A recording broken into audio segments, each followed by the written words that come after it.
l'acharnement continue, mais aussi nous, on ne doit pas être fatigués de les dénoncer.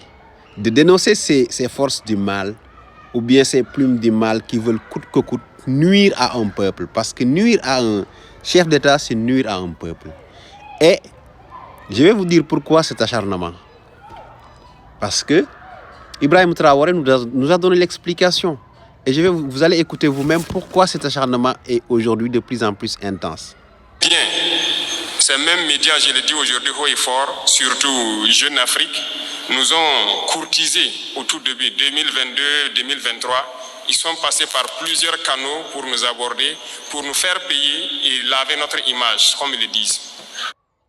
Est-ce que ça ne vous rappelle pas quelque chose? Moussa Dadis Camara et Cheikh Yérim Seck.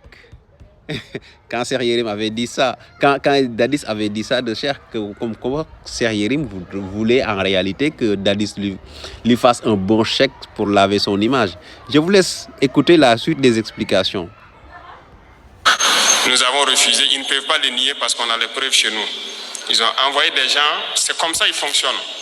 Et beaucoup de chefs d'État tombent dans leur piège, ils versent de l'argent chaque mois pour qu'on publie des articles pour laver leur image. Non, c'est dangereux. Ils ne vivent que de ça. Vous payez l'argent, ils mentent, ils lavent votre image. Vous refusez, ils mentent pour détruire votre image. Mais toute l'Afrique doit être mise au courant. Et si les Africains veulent évoluer, c'est d'arrêter d'écouter ces médias mensongers. Parce que tant que vous serez là à écouter une mauvaise information, ça finit par devenir une réalité. Et c'est très dangereux pour nous. Et vous savez pourquoi il est important ce qu'il dit, là où il dit que il faut éviter d'écouter ces médias qui mentent, ces médias qui sont dans la diffamation, dans la manipulation. Est-ce que vous savez que le menteur finit par croire à ses mensonges? Il arrive que le menteur, à force de mentir, croit à ses mensonges.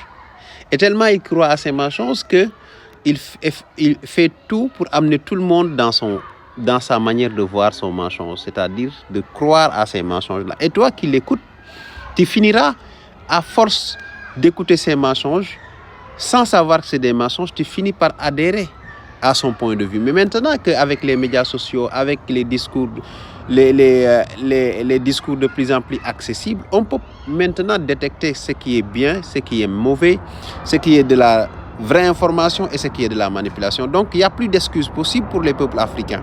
Il n'y a plus d'excuses possibles.